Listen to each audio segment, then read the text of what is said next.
welcome to Pulse by AlphaWire, the podcast where science and education meet cutting-edge technology and artificial intelligence. My name is Aldo de Pap, and each week I sit down with innovators, thinkers and doers who are working to change our world for the better. Together we explore their journeys, uncover the lessons they've learned, and take the entrepreneurial pulse that drives them on their path to success. A very good day, everyone. A very warm welcome to a new episode of Pulse. And for this episode, I'm talking to not one, not two, not three, but four different guests from four completely different corners of our world. And these are not just any guests, but all absolute hurricanes in the world of education.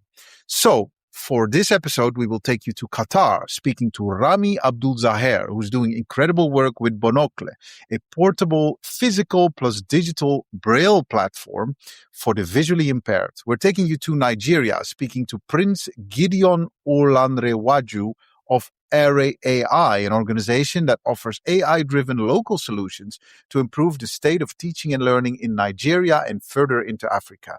We're taking you to Armenia, speaking to Vahakn Papazian, director of Tumo, a free-of-charge educational program that puts teens in charge of their own learning. And last but not least, we're taking you to Chile, speaking to Anna Raad of the Reimagina Foundation, a collaborative initiative in 7 countries in Latin America that collectively improves the state of education through a variety of programs, one of which is called Aprendo Labs. All were in the running for the prestigious WISE Prize for Education, and some even won. The prize is an international award recognizing individuals or organizations making significant systemic impacts in global education. Sincerely hope you'll enjoy these 4 interviews. The second day of WISE 12, it has been, I would say, very inspiring 2 days for me thus far, talking to hurricanes, absolute forces of nature, improving education. And my next guest, again, no exception, Ramy Abdulzaher from Bonocle, also one of the finalists for the WISE Prize. First of all, big congratulations to you, Ramy. Yeah, thank you so much for having me.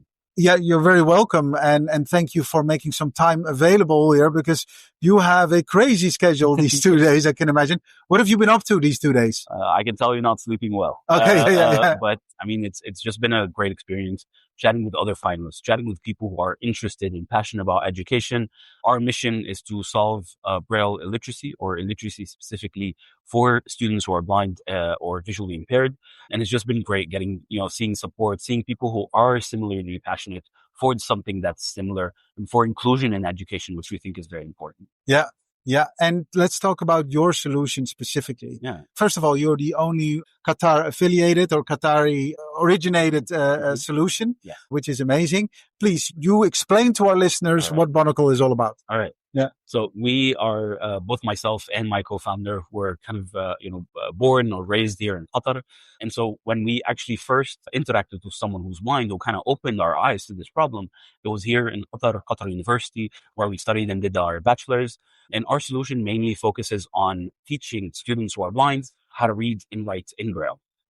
Today, 9 out of 10 blind students will graduate from high school with weak or no reading or writing skills. Wow. And that significantly influences, the rate of students who go to college, actually the rate of employment in the blind community as well. 70% unemployment, mostly related to braille illiteracy. And those are the things that we think, with teaching them how to read and write, we will be able to improve their independence, give them, a dignified life, improve their ability to not just be included in society, but also be able to contribute to society, for us to kind of, get some of their potential and their genius into our ecosystem as well. And where did the idea come from? So the idea started actually when my co-founder, Ali, had a car accident. We were studying in university at that time. So he joined the Center for Special Needs. They would basically assign volunteers to help him write his exams, assignments, and so on. and we met a student who was blind. It was the first time, I would say, meeting someone who's blind and having a conversation. We were all tech geeks to some extent. So we just asked about technology. What technologies do you use? How do you get access to your notes? What are you doing based on classes and stuff like that? And the information he would tell us would shock us. For the same thing that I can do on my phone in 30 seconds, he would have to go through this multi-step process that involves the professor, volunteers, special education, other devices, these devices that cost thousands of dollars. And it just shocked us that this is the trouble that they had to go through just to get access to their notes. And that's kind of what inspired us to start working on something to kind of, solve this problem, make reading and writing easier, make it more available and more accessible for them. Yeah.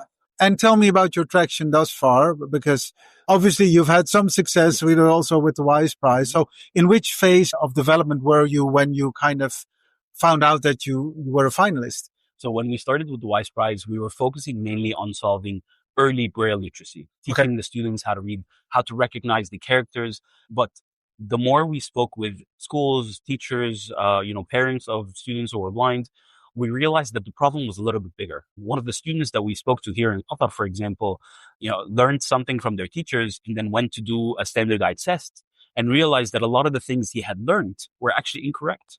And it was because of the lack of a unified, comprehensive curriculum that's digitally, or easily available in Arabic. It just isn't available. And so those are the things that we're working on right now. So not just to help, the students with early literacy, but now we're focusing on comprehensively covering Braille literacy all the way from beginner to advanced. Yeah. Wow. So you kind of covered the whole trajectory, whereas you started in a specific section earlier on. And in how many countries it is being implemented? Could you give me an idea of scale or how many people are using it? 100%. So we now have presence in Qatar, Saudi, Canada, and the US. Okay. We're starting mainly with Canada and Qatar as our beachhead markets for this specific new product. But with our previous products, we had a strong presence in Saudi and in the US as well. Okay, great. And so is it Arab speaking mainly, or it's all Arab speaking? I mean, real, Our expertise are in Arabic and English. And that's what we're Arabic, starting. Okay, those two. Okay, those two languages. On Arabic and English. Okay, I'm sorry. Because I just wanted to be sure that it was also in English. Because I know Arabic. That's wonderful. One of the things that I kind of see when you're trying to address special needs is that, of course, you are dealing with so many dimensions as to what, the ailment and condition really is, right? So there's the blindness, but I believe there's a difference between, of course, people who became blind at due to an unfortunate accident, such as your co-founder, or maybe people who were born blind. Is that a methodology that you recognize, and do you approach that also then in a different way?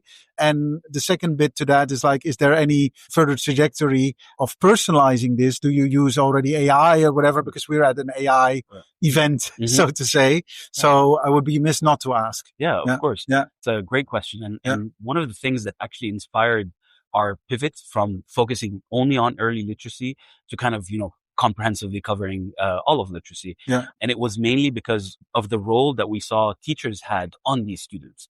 Teachers have an incredible role because they're kind of like the one main mentor or source of information for these students when they're learning with all of this additional things that they have to, take into consideration, such as Braille, accessibility solutions and all of these things. With our previous solutions, we didn't really provide support for teachers, but with our new solutions, we're providing that support to teachers so that the AI will basically analyze how the student is using the application, where are they doing well, where are they not doing well, what do they need help with? And then all of this information is provided to the teacher as in sort of insights. And those insights kind of give the teacher the tools to make the decisions such as, what am I going to help the student practice? What should I focus on next week? What skills should we review? Or what should we, kind of change in the method of teaching that we're following? And so far, we've gotten great interest from the teachers. They're saving time while, personalizing the experiences better for the students. They're able to have more impact on the students. They're able to spend more time with students, which is definitely what we're focusing on. I just had an earlier interview with Vijita Patel from the Qatar Foundation, and she is with pre-university special needs education. And we spoke about the role of technology. And we were talking about neurodiversity, so not visually impaired people. And we spoke about kind of technology that worked and technology that didn't work. And one of the questions I asked is has there been any kind of, in your development trajectory, any solutions that you embraced that were debunked later? Do you have any experience? And if so, do you care to share? when we're looking at the existing solutions in the market for people who are blind, we kind of saw that all solutions were expensive. They were bulky, they were big. And initially what we had thought is, okay, what if we make everything smaller? Or what if we provided everything early on? For example, we worked on creating a braille tablet, and that was one of our initial ideas. Yeah. Obviously after a lot of, feasibility studies and stuff like that, it wasn't the best idea. Earlier, for example, we worked on actually integrating a braille cell in a glove shaped form factor. And that was one of the ways that we thought, would make it significantly smaller, significantly easier for students to have on. But then again, testing it with people, testing it with users, our experience has mainly been an iterative process. So, for example, when we tested that solution, students were like, yeah, but I don't want to have something, I don't want to walk around with a glove. I don't want to look different. And that led us to kind of continue integrating those people or people who are blind into our development process. We follow like a very strict co-creation process with our customers. And we believe that that's what helps us make something that is actually useful to them. Yeah. And you started with your co-founder in Qatar, and meanwhile you spun out to Canada, I understand, right? So how do you make that happen from an operations perspective at the moment? I mean, one of the early experiences that we had was right here in Qatar. Yeah. We decided to start the company here, but then a lot of the user experience that we were getting from, the US, which had a few more companies that were focused on inclusive technology or accessibility solutions. Okay. So we kind of relied on them to get their expertise. But what we did is that expertise that we learned, we would then be able to implement it for the Arabic language and implement it for the solutions that we're building here. So we're kind of getting the best of both worlds. We're getting the expertise from here in Qatar with regards to the language, with regards to, what the students want, what their experience is. But at the same time, we're going to, the US and Canada and getting their experience in accessibility, inclusion, like how to gamify experiences for the students and kind of implementing the best of both worlds. Okay. So now we're year 2025. In 2 years' time, there's going to be a next WISE 13. Where will Bonocle be then? I mean, one of the things that when I'm asked, what are you doing after WISE? After a few nights of good sleep, I would say, I think we're focusing on delivering our impact. With WISE, we've been able to build an amazing solution, a solution that we think will really have impact in the market. And now is kind of like our work or the responsibility lies on us to kind of take that and deliver it to more people.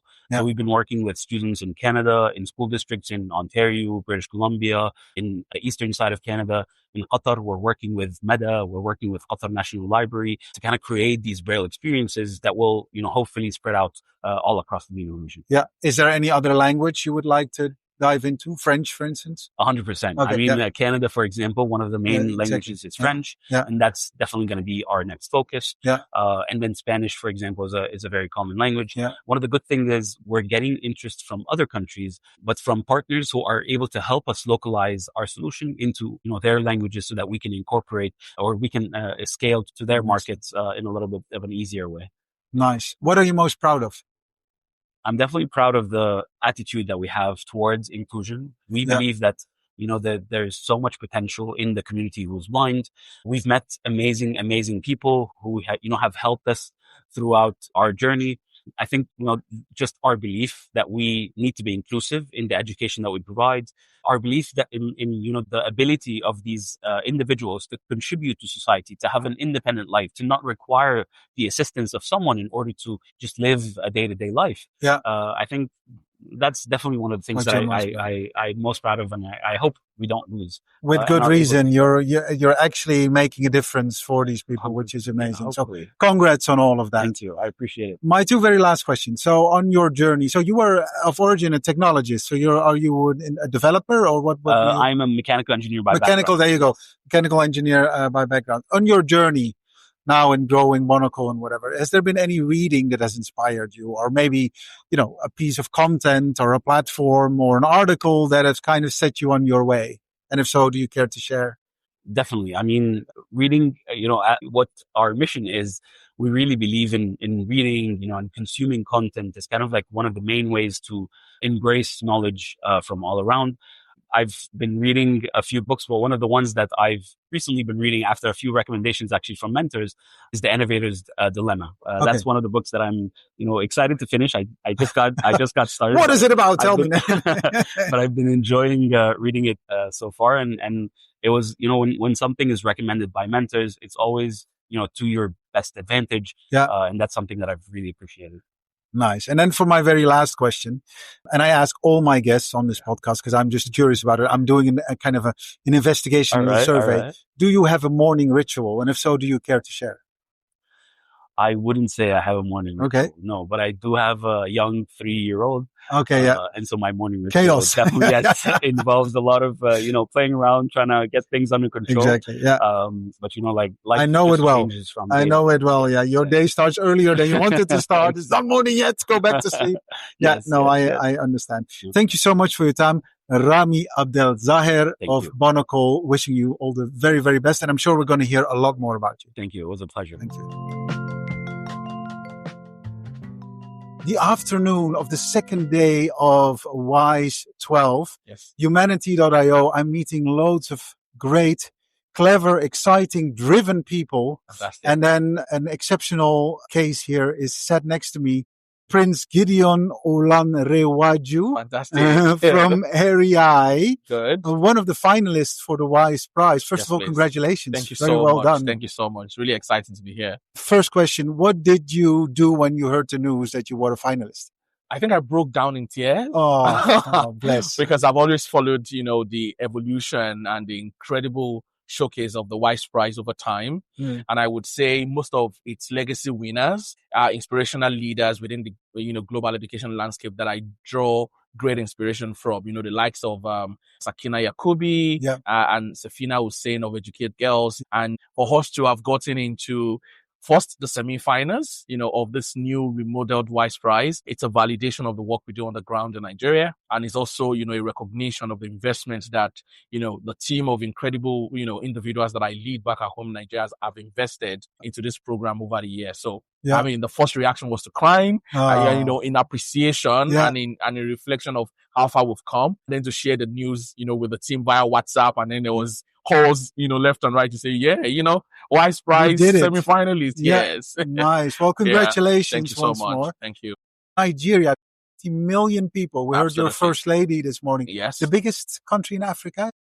The largest black populous country in the world. Yeah. Incredible. Loads of life, loads of vibrancy, you can imagine, but also loads of challenges. What are you guys doing exactly? Could you just describe it shortly to our listeners? Absolutely. Yeah. So we have established, at the turn of the transition from the Millennium Development Goals to the Sustainable Development Goals, there's a shift from increasing enrollment to ensuring, improvement in access and quality of education. But for a country like ours, with a large, diverse population, ensuring access to education is a fundamental challenge, not only because of the diversity, but because of the peculiar challenges that we face as a people as well. And I say that because over time, because of, conflict or displacement, we have a large and growing number of out-of-school children population. And it is one thing for the government to provide support and service delivery to ensure that education can be provided for those within the formal education system.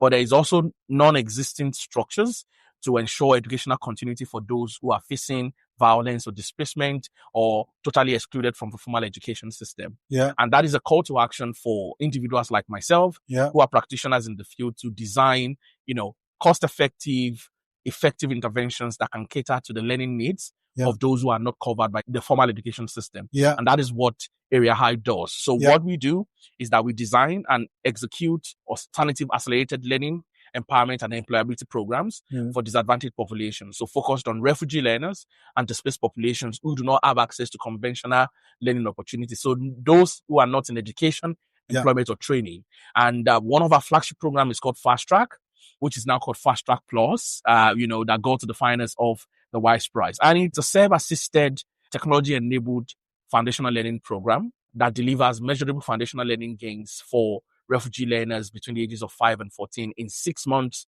of targeted instruction. It combines 3 research-backed complementary approaches. The first one is the teaching at dry level methodology that allow us to categorize and, assess children and group them according to their learning levels and not their age. The second component is the bilingual model of language instruction. Because we come from a country where we have bilingual speakers or multilingual, communities, there is an opportunity for us to leverage the mother tongue as a tool to bridge the acquisition of the language of instruction in the country. And there is a pedagogical principle around the fact that children are able to learn more or learn faster when you teach them in a language they are born with or they are familiar with. Yeah. So we tap into that as well. The last thing that harmonizes the two approaches, making the third one, is the Mavis talking books and pen. So think about it as an offline electronic pen. Once tip touches the surface of a material and it translates the content from one language to another. Yeah. So what we did is to fuse all of these things together to create a very dynamic remedial program that is community-led. This program is not only culturally rooted, it is low cost, is effective, is offline, is contextually fit, and linguistically relevant. Yeah. And that is what we call fast track, which, we're in the Wise Prize finals for. Nice. And we've reached over 25,000 beneficiaries in Nigeria since 2021 that we've been implementing these across refugee camps and refugee hosting, communities and settlements. Now we've expanded into DRC Congo through the Wise Prize, where we were able to reach 1,037 children. And the plan would be to, continue to move across Africa and set up this model as a cost-effective approach to alternative education provision, particularly in humanitarian contexts. Yeah. Yes. Wow, that's a lot and that's amazing. And Thank you. Congratulations on the great work you do. Thank For you. our listeners, so you say like loads of languages. So how many languages do you cope with? So, and does Nigeria have multiple languages? Absolutely, we do. Interestingly, Nigeria is a multilingual country. We have more than 350 languages. Yeah, there you go. Yeah. But at the same time, we have things we call major ethnic groups. So we have three major ethnic groups. We have the Yorubas, the Hausas, and the Igbo, which interestingly, even within those languages, there are different layers of, dialects and, phonetics and all of that. So currently, our solution exists in the three major languages, Hausa, Yoruba, and Igbo, because these are the languages that are spoken by a large majority. And most of those who are in some of the camps where we work or the communities we work speak this language. Yeah. With the Wise Price acceleration experience, going to DRC, we now have 2 additional instructional languages. So our materials now exist in not only French, but Swahili as well. Okay. So those are the 5 languages we have right now. Yeah. But the plan as well is to continually expand the scope of not only the content, but also the instructional languages, and, get into Arabic, Chinese, and, many of the languages that we know can support people in acquiring foundational literacy and numeracy skills, as long as they want to use an alternative model of, language or second language acquisition like our own. Yeah. So am I to assume correctly that kind of your organization is a bit of a hybrid of people on the ground? Yes. And then loads of AI-driven technology Absolutely. solutions? So it's a combination. It's a combination, yes. How do you assure yourself of success? Also, particularly when you're looking at international expansion, because I can imagine each country comes with different challenges. Absolutely. I mean, I've always mentioned that the work we do with AreAI is technology enabled, right? It is not how to try the use of technology, right? We are not a chatbot, we are not a platform, but we are a program born out of necessity, tailored to the realities of the local people who needs it. Yeah. Now, in terms of local scale, we are working with youth-led organizations that also work in the field of education and quote-unquote franchising our model over to them to ensure that the model that we have documented, implemented, and encoded over time can be easily diffused across context and geographies. And that's one of the things we're working on.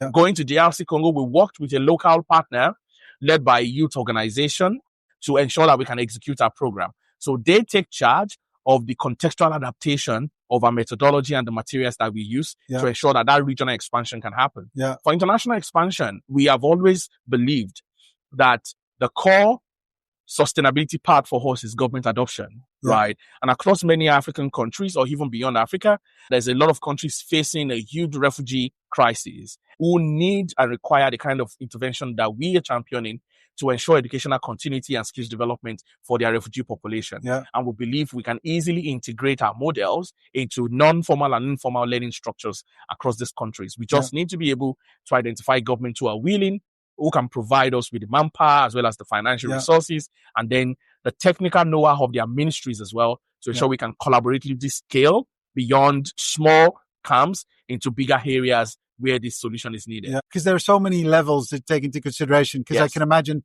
persuading governments, that is kind of a life task in and of itself, right? Absolutely, I agree. So that where do you play mostly? Are you there more lobbying, trying to talk to governments, or are you more on the ground? Because I can imagine your organization has grown considerably. Absolutely, so. We're on the ground. I mean, this is a human-to-human program, not even human-to-computer.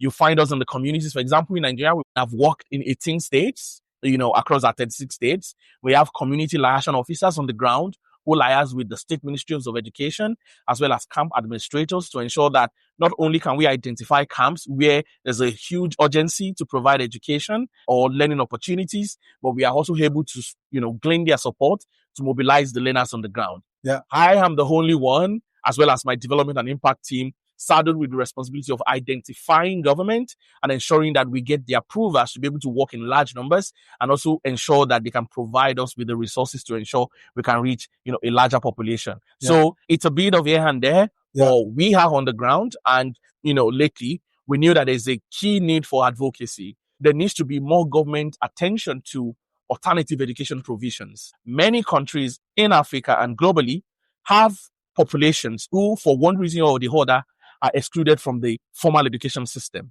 Many countries do not have a formalized structure or an operationalized system to ensure they can accommodate and meet the learning needs of many of those people. It is individuals and organizations like ourselves who have a validated model and approach that can provide such support to ensure that they leave no learner behind. Yeah. And that is the idea of why many of us too are raising our voices now, leveraging on platforms such as the Y Summit to be able to engage. Like earlier this morning, I was in a roundtable with the First Lady of Nigeria, who actually made an express introduction to the Minister of Education on the need for our program to be scaled.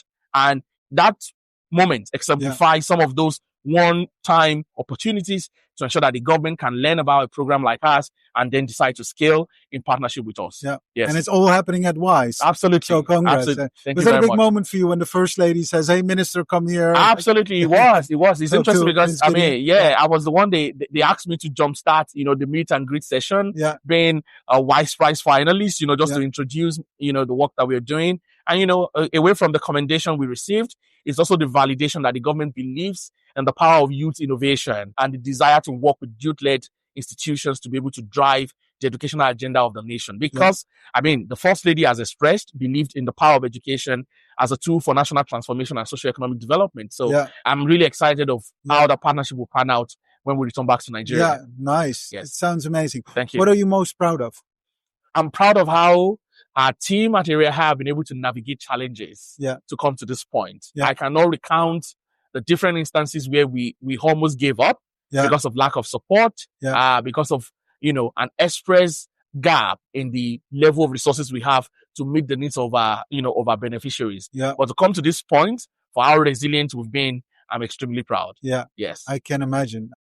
And so now we're at WISE, the WISE Prize, the finalists, you receive funding, you have all those things. Yes. What is next for you? What is kind of your aspiration for the coming year? We're now at the end of 2025. What are we going to be talking about at WISE 13 in 2027? So it's interesting because from this year onwards, we're talking about systemic transformation for us to be able to make systemic impact. One of the things we want to do is expand our government partnerships. It's really important, either in DRC, where we currently are expanding through the WISE Prize, to Nigeria, to Uganda, which is a new country we're exploring. We need that. Another thing we want to do is be able to conduct and produce rigorous evidence and data. Yeah. We believe that our data storytelling needs to be very strong to be able to demonstrate that indeed Fast Track Plus works. We are also thinking of a way to ensure that we can bring on board more partners, more, foundational partners who believe in the power of refugee education.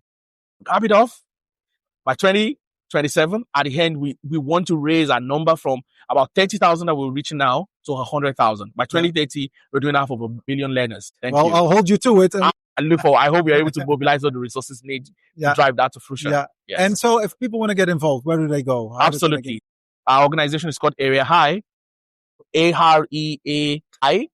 They can go to our website, www.areai.figure4. Okay. We have all our information on there. And you can find us on all social media at AreAI for Africa. Okay. Yes. Good. My two very last questions, Prince Thank Gideon. you. And in your journey, Yes. I always enjoy talking about reading. So has there been any reading, any document, any book, any kind of platform or article that you've read that has inspired you, Absolutely. that kind of helped you on your journey? And maybe would you care to share so our listeners might be inspired as well by Absolutely. that? Yeah. Absolutely. I think so. So quite a number of, resources, either reading or listening or watching, that's really helped me over time. But I think one that stands out, even after so many years of watching it, is this TED Talk by Sir Ken Robinson, Okay. popularly referred to as the father of education. Ken Robinson. Ken Robinson of late memory now. And I think his talk around how innovation works within an outside school environment really motivated how we have evolved, as an organization, and how we have shaped Fast Track as a remedial program over the last few years. I think another one that stands out is Why Nations Fail, which is a very interesting book that exemplifies how, both internal and external forces, including how education can play a role in how nations rise and fall. Yeah. Those two resources have really helped shape my understanding of some of the, ways that leaders like myself can be strategically positioned to drive ideas, to impact. Ken Robinson and Why Nations Fail. Why and then Nations for my Fail. very last question, Prince Gideon. Yes, please. And I ask all my guests, Okay. do you have a morning routine? And if so, do you care to share? Absolutely. I do have one. So as a young man born into a Christian family, the first thing always when I wake up is to pray. Okay. Right. And I'm married as well. So I pray with my wife. Yeah. And one thing that I do every morning that I tell my staff members is that if you can't manage, to drink water, you must ensure you read your Bible and you must ensure you read at least one educational article. Now, that has really helped me in building my knowledge bank, because I believe that to make transformational change within the education sector, you need to have an equal balance of understanding when it comes to research, policy, and practice. Regardless of whether you're a practitioner, you need to have an equal understanding of how policy work and how research work as well. And it is by, ensuring I devote that time in the morning to do, personal meditation, as well as that little time of professional and personal development in terms of reading an article, has really shaped me into who I am today. Well, I very much like the person that you are today. Thank you. Thank you so much for your time, Prince Gideon Olanrewaju. Absolutely. I'm sure the world is going to hear a lot more about you. Thank you so much for this interview. I look forward to that. Thank you so much. Bye-bye. We are here at the World Innovation Summit for Education, and it is my great privilege here in Doha to speak to many inspiring policymakers, entrepreneurs, day-to-day teachers, even students. Vahakn Papazian. Yes. You are the founder of Tumo, and you are in the second category, which is an inspiring founder. A very warm welcome to you. Thank you so much. You are here for a very big reason, and congratulations, because you are a finalist for the WISE Prize. Yes. So that means you've received considerable funding from the Qatar Foundation and from WISE to grow your program. Yes. And your program is an after-school program. Could you talk to me a little bit about what it does? Yeah, absolutely. Yeah. So Tumo is a unique after-school program that puts teenagers in charge of their own learning in technology and design.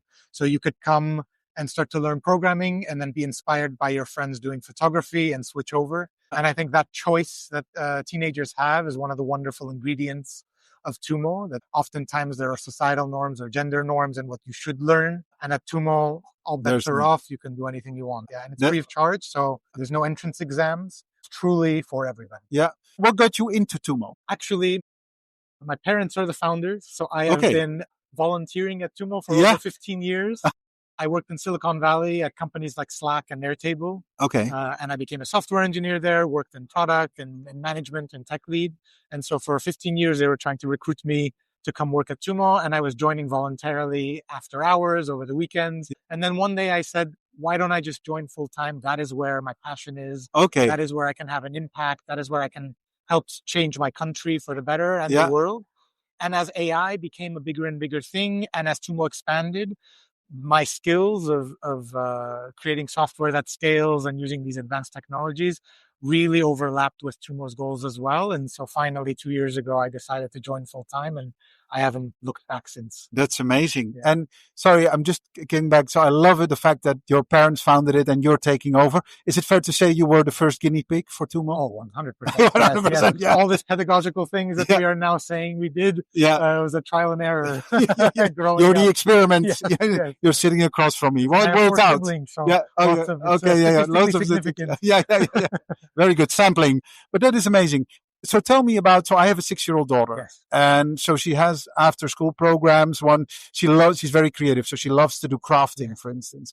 And I kind of want to dig further, but I don't want to push her too much. I also want to say she needs to find her own way. And the other day she has because I speak Dutch.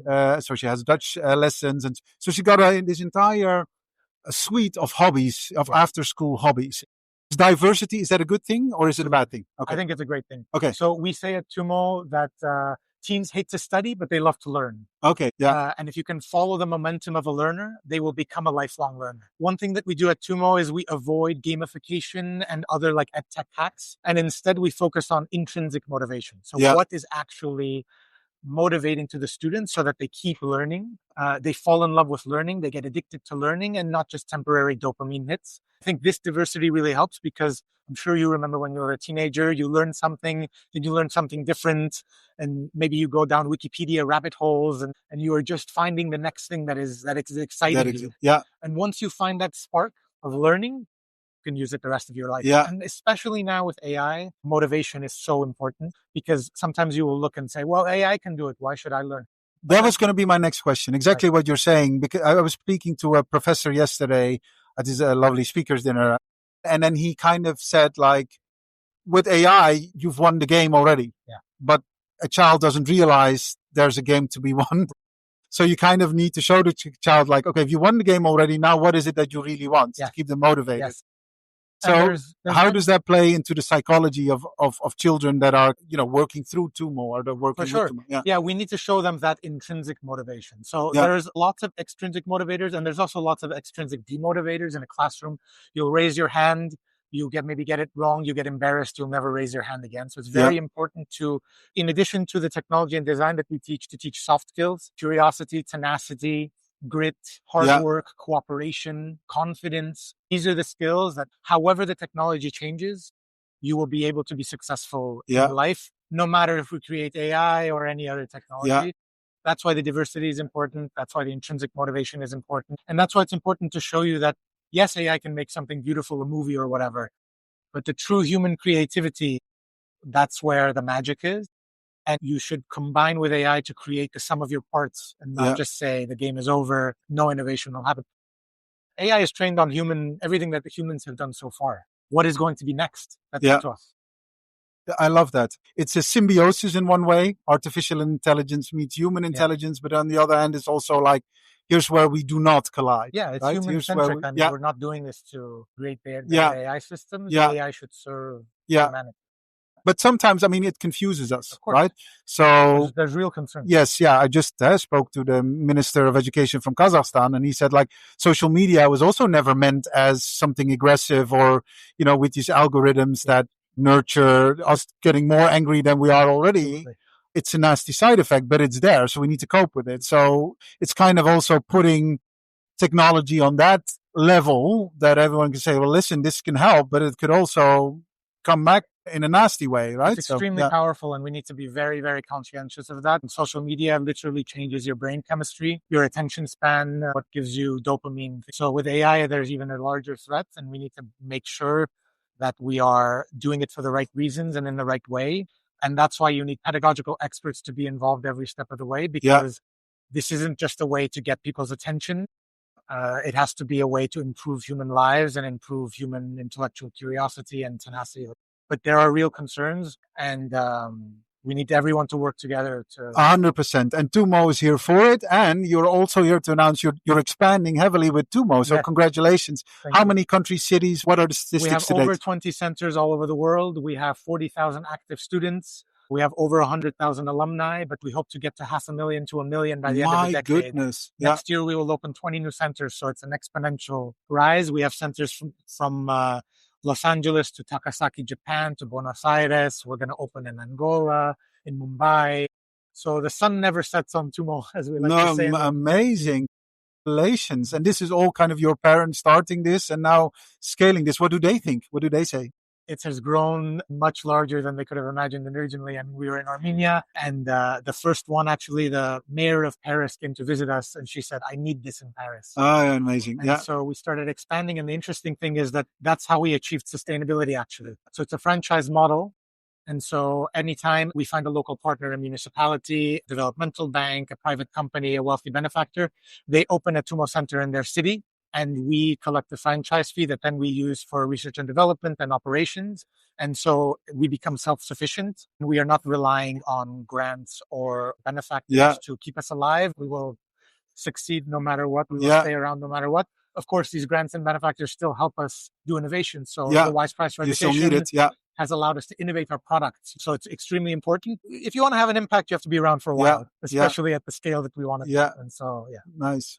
One last question with regards to Tumo. I was just wondering, your 4 siblings, are you the only one in the Tumo, or have your siblings? The only right now. I'm the eldest, so I'm hopefully setting a good example. Hopefully they will follow me, but we'll see. It took me a while. I got a lot of experience in Silicon Valley. And exactly. It's important to go off and forge your own path. And then, like you said, diversity is important and choice is important. Exactly.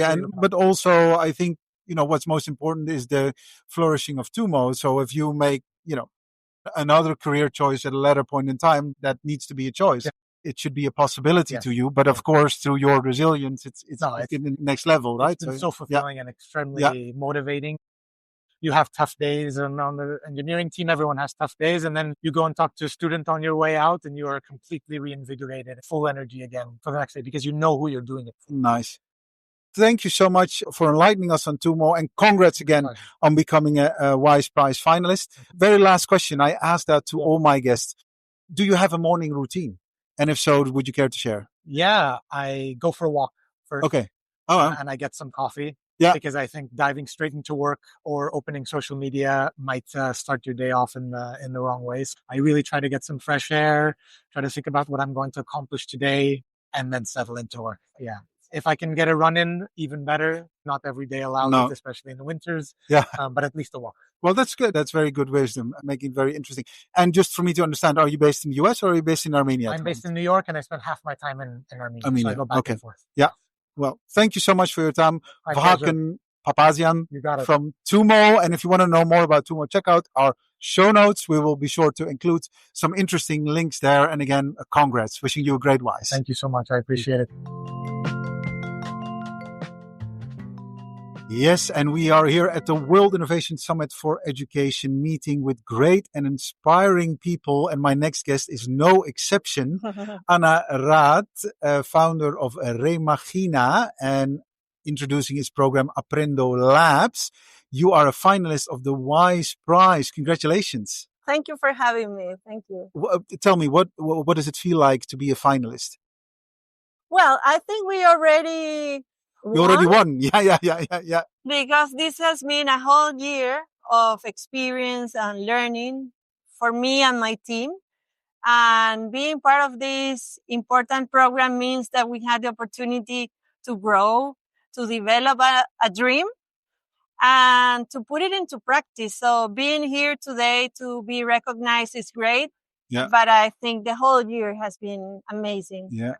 Tell me about the year. How did you find out that you applied, and then how did you find out there was an interest, or how did it go? What was the journey like? Well, maybe I can tell you a little bit about the history, because we started during the pandemic when all the schools were closed. And by that time, we designed a platform named Aprendo en Casa, different name. Aprendo en Casa, Learning at Home, was our initial initiative where we provide content and some ideas for teachers during the pandemic. But then they all came back to schools and we face AI. So we say, how can we keep teachers improving with this new situation? And then the Wise Prize was available. So we applied because we said, we have to change our technology. We have to change our approach because we need to be with the teachers in this new era of AI. Yeah.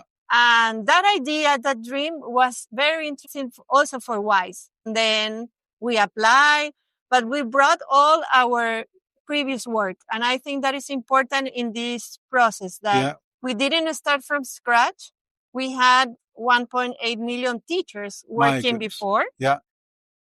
And 80 organizations from 7 countries in Latin America donating content, activities, strategies. And we brought that into the WISE Prize process. Yeah. And with that support, we were able to develop with AI a very unique system that matches teachers' needs. For example, a teacher is very different from Mexico in a rural area than in Chile in an urban area. Matching their needs with a specific training or professional development opportunities. Yeah, that's such a wonderful thing to do. I remember training tens of thousands of teachers in Ecuador during the COVID pandemic, together with Fundación Fidal and the Ministry of Education there. This was pre-AI, the way it is now. But indeed, one of the concerns were because there was a difference between teachers from the north and teachers from the south. And I believe one of the regions was a lot more technology savvy than the others. And we were trying to make sure that education would not stop. The process of teaching and learning would not stop during the pandemic, right? So if we would have had a tool like yours or a platform like yours, I think we would have been way more effective. Now, naturally, we tried to do the best that we could, but I recognize so much how relevant this is because at the end of the day, we're all people, and we will only learn once the technology understands us in a certain way. Absolutely. So you built that bridge essentially with Reimagina. Let me tell you a coincidence here. I'm from Ecuador. Oh, you're from Ecuador? Yes. Okay, yeah. But for the last 20 years, I have been living in Chile. Okay. So I know very well your situation. Yeah. So yes, what we are bridging this gap between the teacher's needs and technology improvement. Yeah. And how do we approach that? By bringing teachers and local organizations into the design process. Yeah. So we have AI, we have all these tools, but most important, we have the input from real teachers. So from the very beginning, we designed something that is feasible in high-tech environments and low-tech environments, with and without technology, and even with teachers that are more skilled than others. And that's the reality. We have various levels of development in terms of the skills and capacities. And that is also very important. Yeah. And something that you mentioned that I think is very relevant is that one thing is to have personalization or a personalized technology, and very different is to be an individual experience. Yeah. So in Aprendo Lab, we bring that personalization, but with a collaborative way of understanding. So your needs will be attained. But that doesn't mean that you are alone, that you are just on your pace and doing all that. You can do that. Of course, you can do. The technology provides you that opportunity. But also, where is the community, your peers, other experience like yours is so important. And also, I think as a teacher, you're a vehicle to teach a class, right? So what is right for you, is that right for the class? That connection also still needs to be made, I can imagine, because we're all people at the end of the day. We might have a reluctance to use a certain technology, and therefore that might affect how we teach our students, right? So that is also connection I can imagine you need to make. Yes, and it's an idea of bringing the collective intelligence. Where is the intelligence? Where is the knowledge? What is the role that the student plays in this? Because I hear you saying teachers, assessing the needs of the teachers. How do you assess the needs of the students? Is that relevant, or is that a next program, or how should we think about this? The main idea is, as you may know, teachers are the factor number one for learning improvement in a student. So if we really want to approach students, we have to work with teachers. Yeah. I know, and we know that there are some technologies that are working directly with the students, solving very specific needs. But we think that if learning needs are more complex, integral, and you need the teacher. So today, the role that the students have in Aprendo Lab is basically the group that demands these good teachers. Yeah. And the next step for Aprendo Lab is to see and provide information about how these teachers are practicing their strategies inside the classroom with the students. Yeah. So the first step is to empower them, to provide them with the right skills and opportunities, and then find what is happening inside the classroom. Yeah. I think also the students are our first source of information. Exactly. Yeah. And not the other way around. Yeah. We don't want the teachers alone to be the ones that say this is important. So we bring the student's voice every time. In your journey, what has been kind of the greatest obstacle? Has there been reluctance from teachers to use any technology if they don't know it? Like, I mean, we can talk AI all we want, but at the end of the day, if they don't want it or they're not used to it, what was their response? This is a very common situation. We have been, not Aprendo, but the society developing technology much, much faster and with more energy than the capacity of teachers. So we have to invest in teachers' capacity in terms of not only using the technology, but having the purpose of using the technology, the methodological vision of technology. And there is a limit. There is a barrier because they have the technology sometimes and they need to use it. Yeah. And they need to use it for a specific purpose. And there is a gap. Yeah. Also, I would say it's time. Time is, in terms of the system, is too bureaucratic. And today technology can provide, again, opportunities to stress less or less stress the teachers. Yeah. With that. But yes, 80% of the teachers in Latin America are saying, I don't have time to do anything. Yeah. And the second one that I know of is like, I don't have the resources. I don't have the money. It should be someone else should pay, right? Yes, exactly. And that's why Aprendo Lab is free for teachers. Okay. Yeah. It's in Spanish, it's free, and it's accessible for different technical barriers or if they have barriers. So we found a model where we can sustain the program without asking teachers to pay. Yeah. Because we are working with public school teachers. No, I can imagine. So there's no money there. No, not at all. May I ask which model you found? Okay, we have a mix of sources. The first one is we understand that companies working in different countries have an intention to support education. So it's more donations, corporate relationship as a traditional. But also we are gathering data about how teachers are improving or not. Yeah. And that information is very useful, for example, for networks of schools or decision makers or government. So we are not selling your data. We are just providing information about the tendencies or how teachers are moving from one way to... So somehow is provide better data for better decision makers. Yeah. And those decision makers are school owners, can be public owner or not. Yeah. And networks. Yeah. We are mixing both. Yeah. And so in 7 countries now? Aprendo Lab is already in 3 countries. Oh, 3 countries. Pilots. Yeah. But this is in the web. Yes, we reach teachers from different countries. But our model, I want to be clear about this. Our model is more effective when we have like a local partner. Because we understand that just providing the app or the web is not enough. Yeah. There has to be a proper network. uptake. Yeah. And we have that in Mexico, Chile, and Ecuador. Yeah.